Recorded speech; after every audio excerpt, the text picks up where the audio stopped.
कोलंबो के are Premadasa stadium में पाकिस्तान के खिलाफ मिली ऐतिहासिक जीत के बाद माहौल पूरी तरह से जज्बाती था।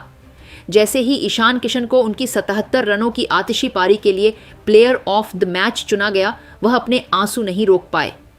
हाथ में अवार्ड थामे ईशान की आंखों से बहते आंसू उस संघर्ष और जुनून की कहानी बयां कर रहे थे जो उन्होंने इस मुकाम तक पहुंचने के लिए झेला था। जब उनसे उनकी इस पारी और अवार्ड के बारे में पूछा गया तो उन्होंने तिरंगे की ओर इशारा करते हुए जो कुछ कहा, उसने वहां मौजूद हर शख्स के रोंगटे खड्डे कर दिए। ईशान ने भरे गले से कहा कि यह अवार्ड मेरा नहीं है, ये उस शख्स का है जिसने मुझे तब भी खुद पर भरोसा करना सिखाया जब दुनिया ने मेरा साथ छोड़ दिया था। ईशान ने सिसकते हुए अपना man of the match award सीधे रोहित शर्मा को समर्पित कर दिया, जो स्टैंड्स में बैठकर टीम का हौसला बढ़ा रहे थे। ईशान ने कहा कि आज मैं जो कुछ भी हूं और जिस निडर अंदाज में बल्लेबाजी कर पा रहा हूं, उसके पीछे रोहित भाई का हाथ है। पिछले कुछ महीने मेरे लिए मानसिक रूप से बहुत कठिन थे। कई सवाल उठ रहे थे, लेकिन रोहित भाई ने बड्ढे भाई की तरह मेरा हाथ थामा। उन्होंने मुझसे बस एक ही बात कही थी कि ईशान, तू बस मैदान पर जाकर अपनी नेचुरल क्रिकेट खेल, बाकी सब मैं संभाल लूंगा।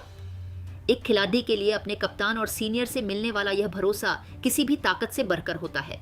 आज जब मैं तिरंगे को लहराते हुए देख रहा हूं और पाकिस्तान जैसी टीम के खिलाफ टीम को जीत दिलाने में कामयाब रहा, तो मुझे महसूस हो रहा है कि रोहित भाई का मुझ पर किया गया निवेश आज सफल हुआ।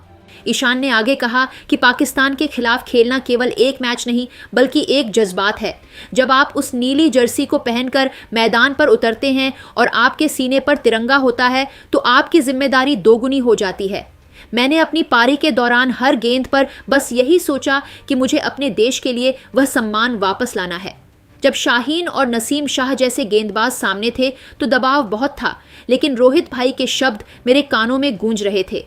उन्होंने मुझे सिखाया कि मुश्किल परिस्थितियों में कैसे शांत रहकर काउंटर अटैक किया जाता है। यह अवार्ड रोहित भाई के मार्गदर्शन और उनकी उसी लीडरशिप को एक छोटा सा तोहफा है जिसने टीम इंडिया को आज इस मुकाम पर पहुंचाया है कि हमने लगातार 16 आईसीसी मैच जीतने का विश्व रिकॉर्ड बनाया है। ईशान ने तिरंगे की ओर देखते हुए गर्व से कहा कि मेरे लिए सबसे बड़ी खुशी यह अवार्ड नहीं बल्कि भारत की जीत है। जब मैं आउट होकर पवेलियन लौट रहा था और रोहित भाई ने खड़े होकर तालियां बजाईं, वही पल मेरे लिए इस अवार्ड से बद्धा था। उन्होंने मुझे मैदान के चारों ओर शॉट खेलने की आज़ादी दी और मेरे ऑफ साइड गेम पर काम करने के लिए प्रेरित किया। आज जब पूरा देश इस जीत का जश्न मना रहा है तो मैं बस यही कहना चाहता हूं कि यह टीम इंडिया का नया दौर है जहां हम किसी भी चुनौती से नहीं डरते। रोहित भाई ने जो विरासत तैयार की है, हम उसे सुपर 8 और फिर फाइनल तक लेकर जाएंगे। मेरी यह पारी और यह अवार्ड देश के उन करोड़ों फैंस के लिए है जो हमारे लिए दुआएं करते हैं और उस कप्तान के लिए है जिसने मुझे गिरकर संभलना सिखाया। ईशान का यह भावुक बयान सोशल मीडिया पर तेजी से वायरल हो रहा है, जिसने साबित कर दिया कि टीम के भीतर खिलाड़ियों का आपसी सम्मान ही उनकी असली ताकत है।